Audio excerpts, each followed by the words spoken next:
queridos, tudo bem? Graças a Deus. Olha, eu queria pedir encarecidamente aos irmãos, se puderem, é claro, os menos envergonhados, a sentarem aqui nas primeiras fileiras, de preferência da 10ª fileira para cá, para a gente estar mais juntinho. Pode ser? Aí atrás você está tão distante, você tem um privilégio hoje, às vezes você chega um pouquinho tarde, pensa que a igreja já está cheia, mas hoje, de repente, é a chance de você estar pertinho de nós aqui. Vem para cá se você puder, tá bom? Amém, graças a Deus.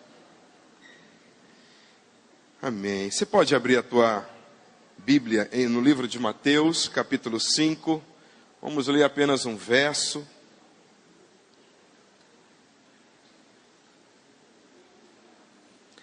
Amanhã nós teremos aqui um lindo culto de virada de ano, começando às 20 horas. Que horas, igreja? 20 horas, com a previsão para término para as 22, mas se o Espírito disser que tem que terminar mais tarde, assim vai. Porém, a gente sabe, queridos, que historicamente os nossos cultos de final de ano, eles lotam a igreja, a gente ainda precisa utilizar o espaço anexo. Então, aqueles irmãos que não querem perder nada, eu sugiro você a chegar um pouquinho mais cedo, de preferência com 15 minutos de antecedência, para estar juntos conosco, orando ao Senhor, fazendo uma retrospectiva de bênção. Seremos ministrados, sairemos daqui ricamente abençoados com a palavra do nosso apóstolo. E eu sei que Deus tem muito para te dar amanhã, então não perca, amém? Eu só falei só para enrolar vocês, até vocês acharem Mateus 5. Já acharam? Mateus 5, verso 13. Diz assim: vocês são o sal da terra, mas se o sal perder o seu sabor, como restaurá-lo? Não servirá para nada, exceto para ser jogado fora e pisado pelos homens. Queridos, hoje a gente vai entender um pouquinho e conversar um pouquinho sobre a necessidade da nossa família ser um sal de Deus no mundo. Amém? Eu não sei se vocês sabem, mas antigamente o sal, ele exercia a função da geladeira hoje. Antigamente não tinha geladeira, e aí como é que se preservava, como é que se conservavam os alimentos? O sal, então, ele era utilizado para a conservação dos alimentos.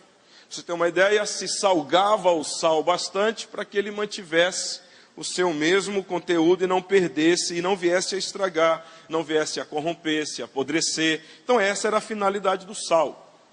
Infelizmente, hoje, muitos de nós estamos sem sal de Jesus na nossa vida. E aí muitos acabam estragando, se desviando, se afastando. Infelizmente, a gente tem visto alguns casamentos apodrecidos, algumas famílias indo de bancarrota, sendo desestruturadas, divididas. Por quê? Porque talvez esteja faltando o sal.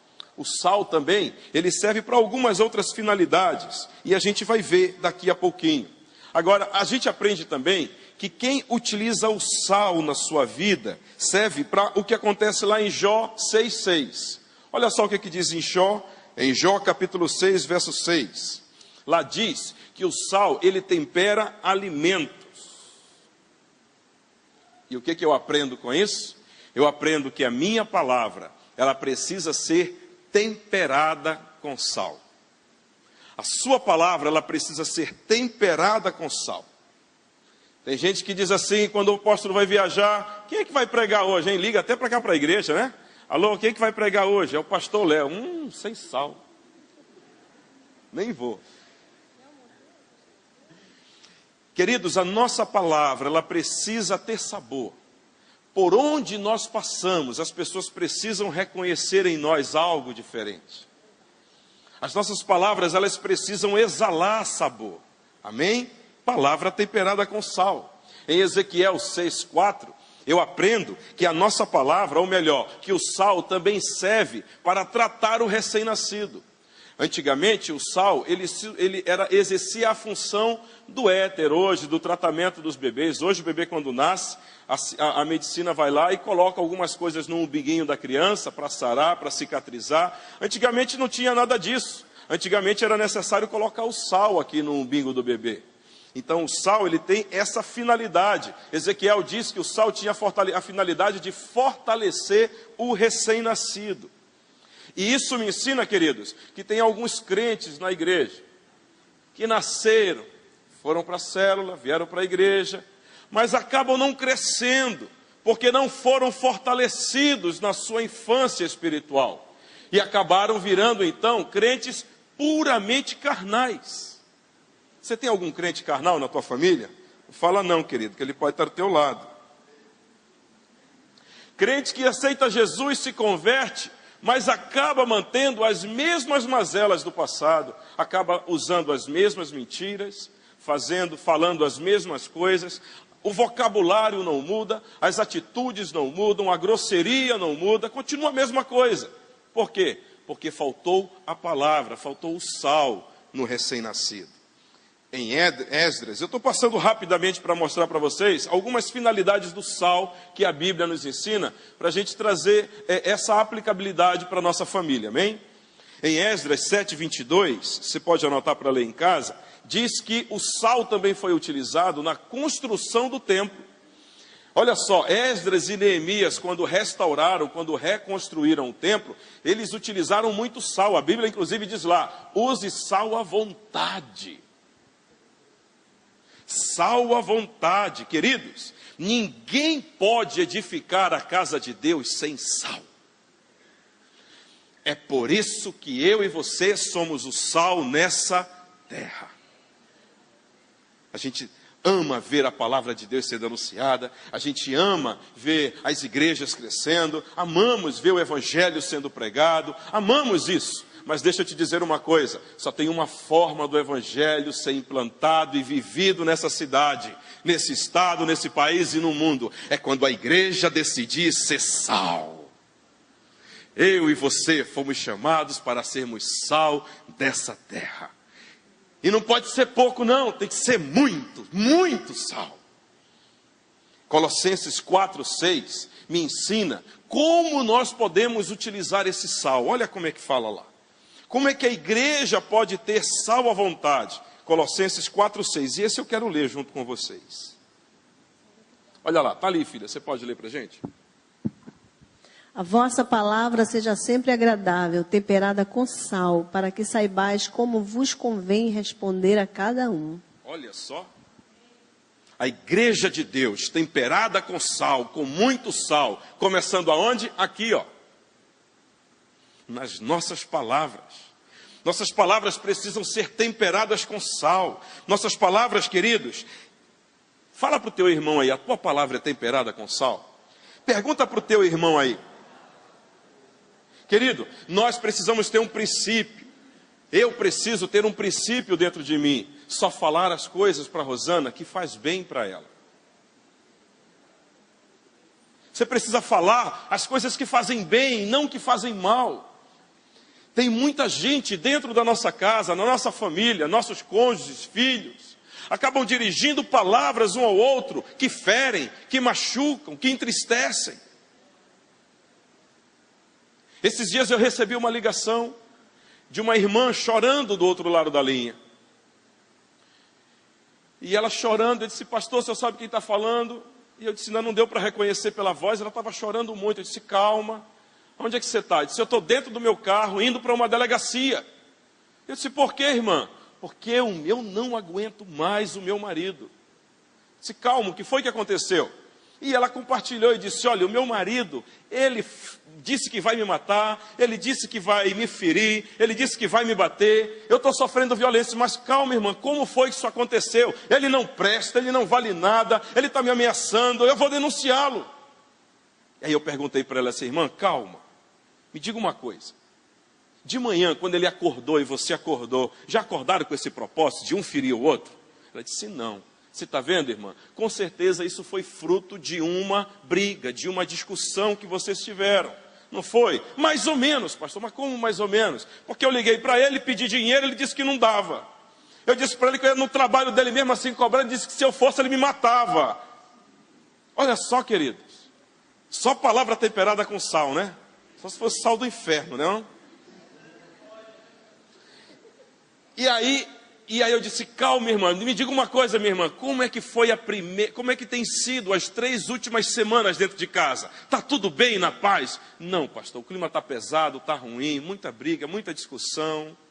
Isso significa o quê, queridos? Significa que ao longo de semanas, um vem semeando na vida do outro palavras duras, palavras de acusação, palavras sem sal, que não edificam, que machucam, que ferem. Nossa palavra, queridos, precisa ser como Colossenses nos orienta, temperada com sal, palavra que sara. Nossa palavra precisa ser palavra que traz vida, palavra que levanta, não que derruba, palavra que anima, não que critica, palavra que olha o lado bom das coisas. Não é isso? Nossa palavra precisa refletir o que há dentro de nós. Aí a pessoa diz assim, não, pastor, mas o que há dentro de mim é muita amargura, muita tristeza. Mas deixa eu te dizer uma coisa, lá dentro mesmo está o Espírito Santo. E ele é de vida e paz. E ele quer derramar vida sobre a tua casa, sobre a tua família. Amém, queridos? Precisamos mudar as nossas palavras. Isso é uma realidade tão profunda do que o Léo falou. E a gente percebe quantas pessoas estão tão machucadas e tão feridas por uma palavra sem sal. Não é verdade? Anos e anos. Eu recentemente ajudei uma senhora que ela disse, olha, pastora, eu não aguento mais, eu estou muito triste, eu estou desistindo do meu casamento. E eu pedi para que ela colocasse os sentimentos dela e falasse o que estava no coração dela. Ela disse que estava disposta a divorciar-se mesmo. Mas ela estava ali ainda como uma última esperança. E ela colocou o coração dela dizendo, um ano, ela foi traída pelo esposo. E 1 ano, ela só dava para ele palavras amargas. Por quê? Porque ela estava amarga, ela não tinha liberado perdão para ele. E ela disse, olha, antes do Natal, antes do Ano Novo, eu gostaria de poder estar livre disso. E eu sei o quanto eu machuco o meu esposo. Então, não tinha sal, estava insossa. E o marido não crente, não cristão. Então, o que é que ela gerava? O que é que ela estava fornecendo para a vida do seu cônjuge, do seu lado, da sua família? E aí, ela reconheceu o quanto ela estava amarga, o quanto ela estava insossa, sem sal. Ela estava morrendo dentro dela mesma. Essa moça chorou tanto, liberou perdão para ele. Ela disse, pastora, saiu um prédio de não sei quantos andares. Imagine, desde janeiro, desde o início do ano. Levou muito tempo. Eu sou do tipo da pessoa que eu não vou buscar ajuda, eu vou me esconder. E ficou 1 ano. E ela dizia, olha, eu sei o quanto eu machuco meu esposo com palavras, o meu filho. Por quê? Porque ela estava amarga, ela estava sem sal. Você foi colocado na sua casa para ter sal. Você foi colocado na tua casa para temperar aquele ambiente. A tua família foi colocada naquela vizinhança, naquele bairro, para colocar sal naquela vizinhança. Ei, querido, você não está entendendo? Esse mundo ainda não estragou, porque a igreja está nele. Esse mundo ainda não naufragou, porque tem uma igreja lavada no sangue do Cordeiro, colocando sal nessa terra. Você foi chamado para colocar sal, para ser sal na tua vida, na vida da tua família. Você foi chamado para ser sal, filho. Esse é o teu chamado. Ainda tem esperança para esse mundo. Tem esperança, queridos. Às vezes olhamos e ouvimos as pessoas do nosso lado contando derrota, contando as desgraças que estão acontecendo lá fora. Deixa eu te dizer, meu irmão, o mundo jaz no maligno, mas a igreja ainda está aqui. Ainda há esperança para a árvore. Aleluia! Tem esperança para você, filho. Tem esperança para você, marido. Como é que está você no casamento, hein, marido? Tem muito sal ou pouco sal? Hein? Você sabe o que eu descobri? Eu descobri que Mateus fala que nós precisamos ter sal. Agora Marcos, ele traz uma outra versão. Olha lá comigo. Marcos 9.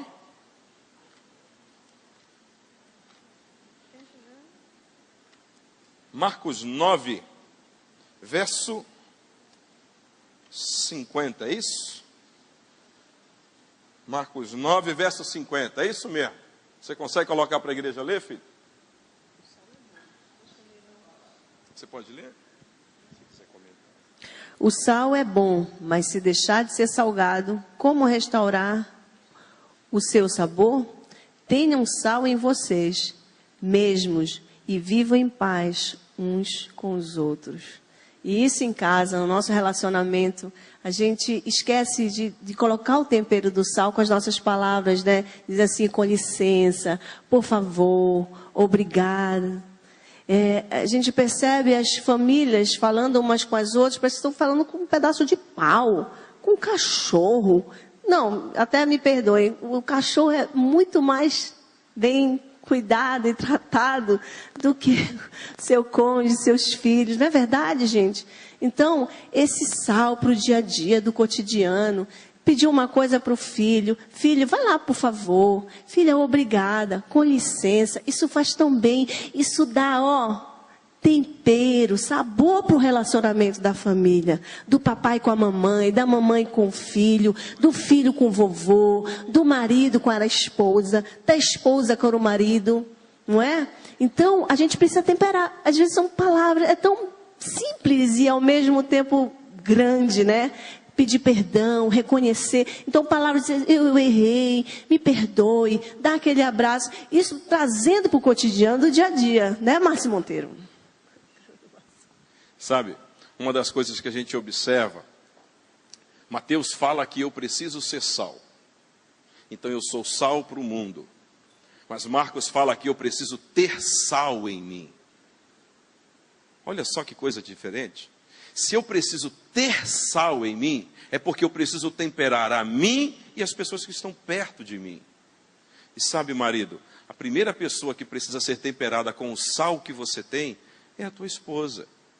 Ela precisa ver em você aquele sabor que ela não vai nunca mais encontrar em nenhum homem lá fora.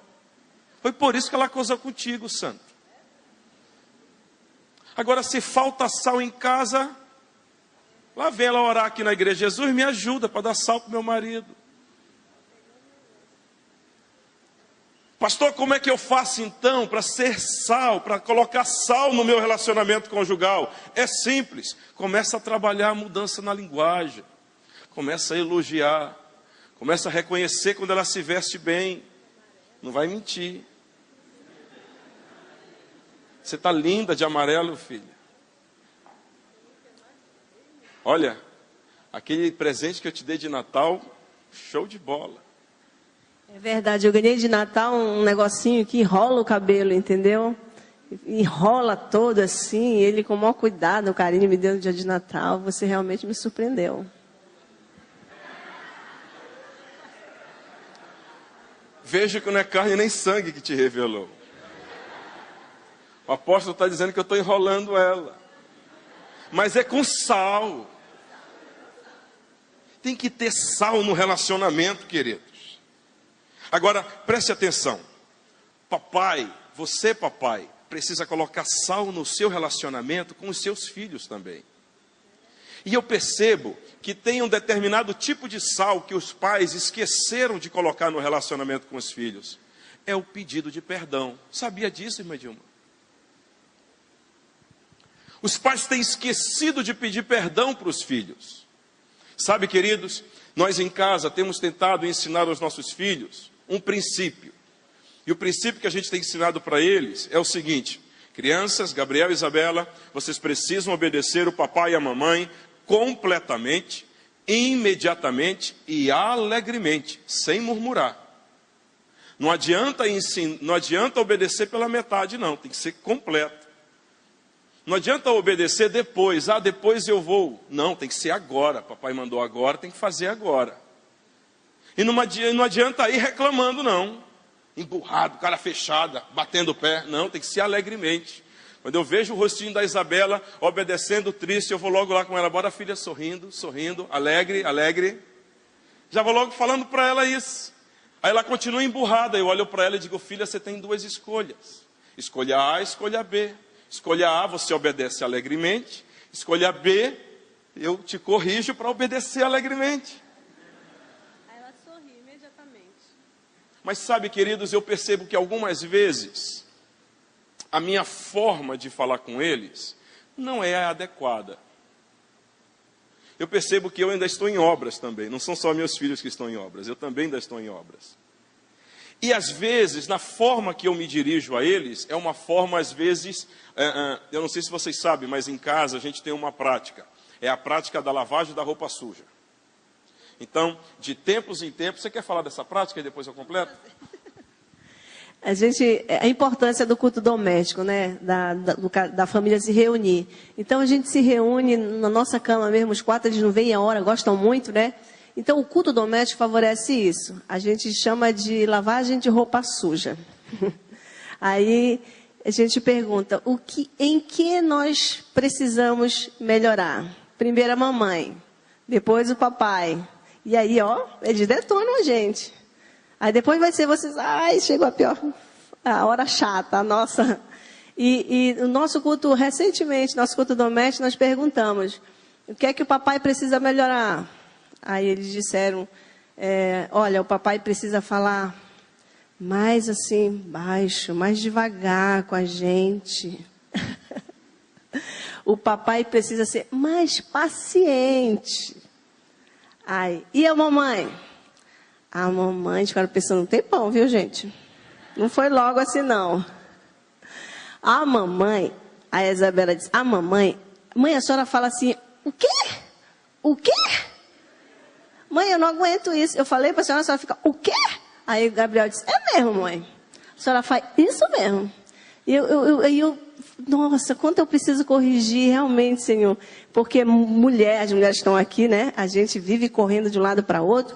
Aí a gente quer fazer 10 coisas ao mesmo tempo. E eles estão falando, né? Só que eles não querem que a gente esteja ouvindo. Eles têm que olhar nos olhos, né? Tem que olhar nos olhos. A gente defende isso. Mas quando vê, a gente se percebe fazendo as coisas. Pode falar, Isabela. Mamãe está ouvindo. A mamãe ouve com o ouvido e não com os olhos. E a gente tá. Né? E aí ela pergunta, tá certo, mãe? O quê? O quê?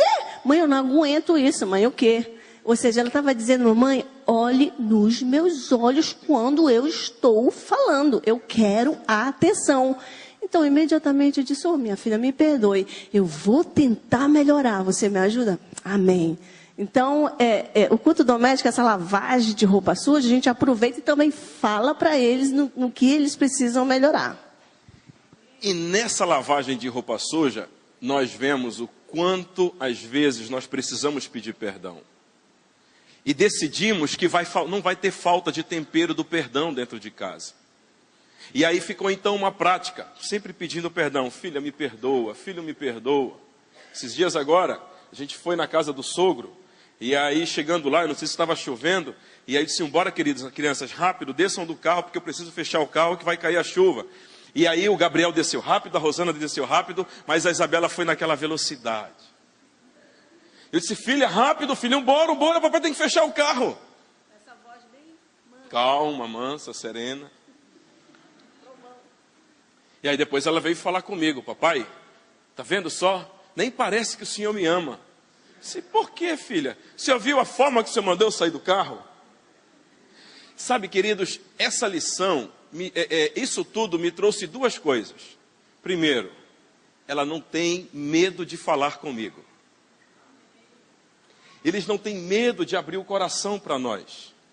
Quantos pais não conseguem chegar na janelinha do coração do filho? Porque os filhos têm medo de compartilhar. E aí, esses dias eu tive uma colheita maravilhosa com essa prática do perdão. Porque quando você coloca o tempero do sal na vida dos teus filhos, é impressionante, volta. Aí eu estava então, num dia de final de ano, eu acho, com os amigos lá em casa, e aí de repente surgiu um assunto, e eu comecei a compartilhar com os amigos, eu acho que o pastor Marcelo estava lá, e eu disse, gente, agora eu descobri como é que eu faço para saber o dia da semana que eu nasci. E aí eu fui contar para eles que eu nasci numa segunda-feira. E aí, de repente, uma irmã puxou um celular e disse, olha, aqui pelo celular eu consigo também ver o dia que eu nasci. Eu disse, não, mas tem que ir no calendário. Ele disse, não, mas pelo celular dá para ver. Aí o Gabriel, cadê ele? Não está aí não, né? Aí o Gabriel pulou e disse assim, claro, pai, que dá para ver pelo celular. na frente dos outros. Passou-se o tempo, dia seguinte ele chega comigo na cama e pergunta: papai, o senhor se ofendeu daquilo que eu falei para o senhor? Eu disse: o que, filho? Eu já nem lembrava mais. Aquilo que eu disse para o senhor lá do celular, da data. Eu disse: ah, filho, sim. Yes. Me ofendi, sim. Ele: então me perdoa, papai. Não precisei mais falar com ele. Ele já reconhece os seus erros e ele mesmo vai até nós pedir perdão. Isso é sal na família. Talvez falte perdão na tua casa, talvez falte relacionamento com os filhos, mas em nome de Cristo Jesus, 2015, você vai ter tanto sal na tua casa, que você vai colher, você vai ver restauração no teu lar. Teus pais vão se reconciliar contigo, filhos. Você, filho, vai ter o teu coração convertido ao teu pai. Você vai ver um novo relacionamento dentro do lar. Vai ter sal, e sal em abundância. Se você crê, aplauda ao Senhor, dê a Ele o seu júbilo de alegria, porque Ele é que tempera a igreja. Aleluia, glórias ao Senhor. E mulher, querido, tem mulher sem sal, filho? Tem, muita. Você acha que tem mulher sem sal? E muita. Olha, ontem a gente foi, eu fui impactada. Eu estava conversando com o meu vizinho que estava com muita saudade. Saudade do Vitor Monteiro, dos meus vizinhos abençoados que eu tenho, família Monteiro, Márcia, Rita. E a gente estava batendo papo, né, da viagem que eles fizeram. E chegou uma... Meu Deus! É o inimigo, né? O inimigo do microfone. E aí nós estávamos conversando, chegou uma vizinha nossa, olha, ela não é crente, né? A gente fala crente, né? Olha, ela falou, me impactou naquela hora, aquela palavra dela. Ela disse assim, ela ia se mudar, aí não sei se o Léo ou o Márcio perguntou, mas e o Alexandre, ele quer se mudar? E ela disse, e quer? E você? Não, eu não quero, mas você não fala nada para ele? Aí ela, pegando o celular, ela disse, menina, eu aprendi uma coisa, mulher não deve discutir com o marido, ela tem que aceitar e pronto. Fiquei... A gente não discute. Vamos nos mudar? Vamos, marido. Vamos, marido. Sabe, eu achei muito interessante. Tanta sabedoria, ela se me impactou, assim, porque a gente percebe, às vezes a gente está tão dentro da igreja, ouvindo a palavra, e nos comportamos de uma forma tão rebelde, tão insubmissa, sem sal. Não é? Porque essa área é a área que a mulher precisa aprender muito com Jesus, a respeitar o marido, a submeter-se em amor, a honrá-lo, né? Então as palavras vêm, a gente quer ir à frente, quer resolver a parada toda, mas quando a gente percebe, a gente está tão insossa, está tão insensal. E olha o exemplo, olha o legado que a gente está deixando para a vida dos nossos filhos, da forma de como a gente trata o marido, quando a gente não o reverencia, quando a gente não o afirma, né?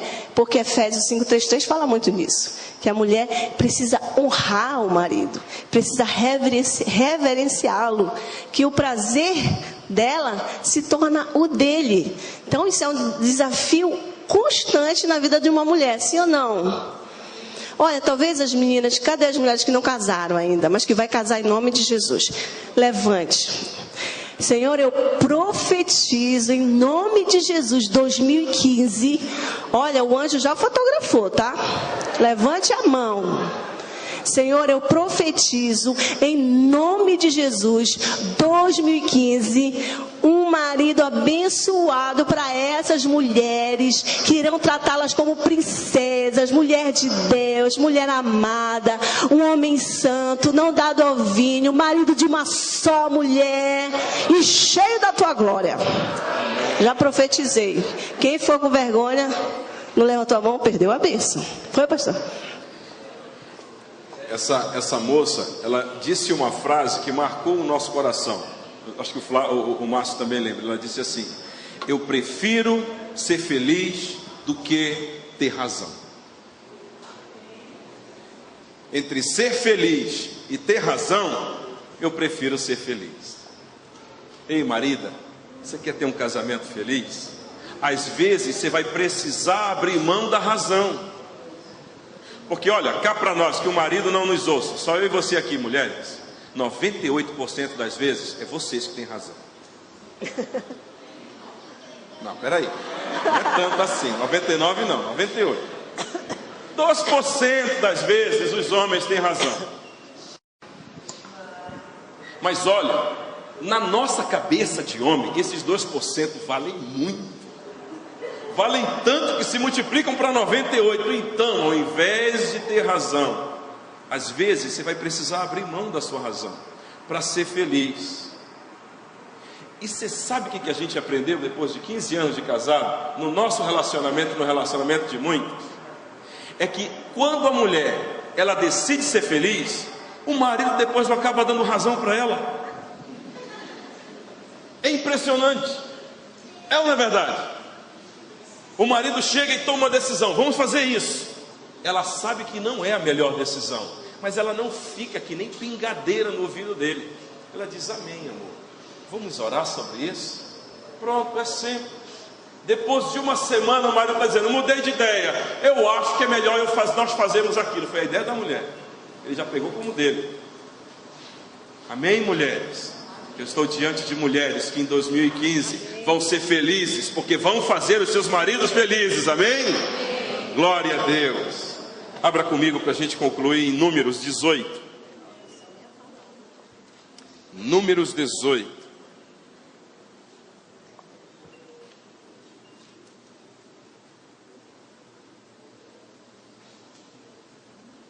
Verso 19.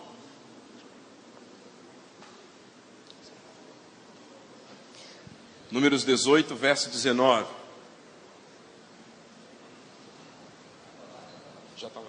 Todas as ofertas alçadas das santidades que os filhos de Israel oferecerem ao Senhor, tenho dado a ti, e a teus filhos e a tuas filhas contigo, por estatuto perpétuo, concerto perpétuo de sal perante o Senhor para ti e para a tua semente contigo. Olha que coisa linda, queridos. Olha que coisa linda. Esse texto Deus está falando para a tribo de Levi. E o concerto que Deus fez com a tribo de Levi foi, olha a tribo de Levi, eu faço um acordo perpétuo de sal com vocês. O sal era como o selo desse acordo, dessa aliança. E o acordo perpétuo era esse, de que todas as ofertas alçadas seriam dirigidas aos sacerdotes. Esse era o acordo com Deus. Ei, igreja, olha para cá.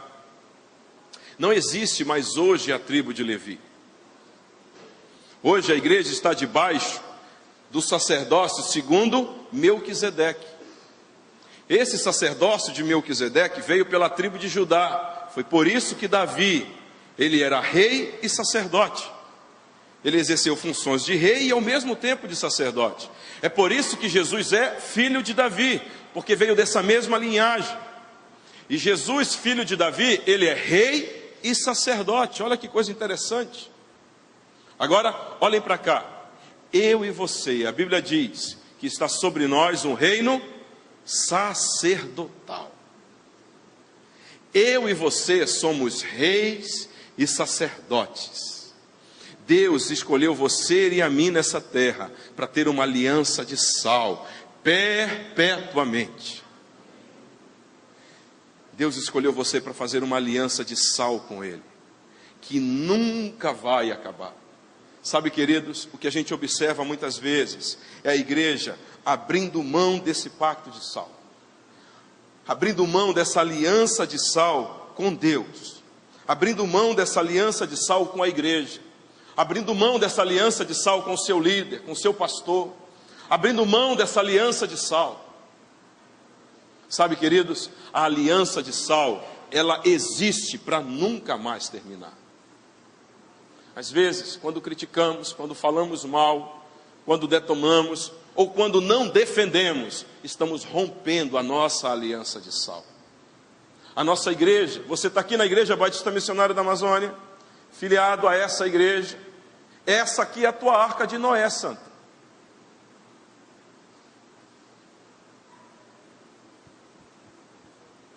fedia dentro da arca de Noé depois de 40 dias? Tinha muita caca lá dentro? Fedia lá dentro. Vocês acham que os filhos de Noé nunca brigaram os 40 dias lá dentro da arca? Não teve nenhum estresse entre o Noé e a Noá? Teve, santo. Mas por que eles não saíam da arca? Por que eles não disseram, depois de uma discussão, depois de um odor lá dentro, disseram assim: eu vou embora daqui, não quero mais você, vou sair da arca? Por quê? Porque tinha morte fora da arca. Às vezes na tua célula, às vezes dentro da igreja, ei, olha para cá, às vezes dentro da tua casa, na tua família, dentro do teu lar, você está pensando em abandonar o barco, está pensando em ir embora porque as coisas estão fedendo lá dentro. Vai. É morte lá fora, filho. A aliança de sal, Deus permanece fiel, ainda que nós sejamos infiéis. Deus é o mesmo ontem, hoje e eternamente. Deus não muda e nunca mudará. Não depende dos nossos erros e acertos para Deus nos amar. Ele sempre nos amará. Sabe, queridos, eu aprendo que assim como Ele é fiel comigo, eu serei fiel com Ele. Assim como Ele é fiel comigo, eu serei fiel ao meu líder. Assim como Ele é fiel comigo, eu serei fiel ao meu cônjuge, à minha família. Eu não vou abrir mão do pacto de sal que eu fiz com meu Deus. Amém, queridos? Fiquem em pé em nome de Jesus. Cadê os nossos diáconos?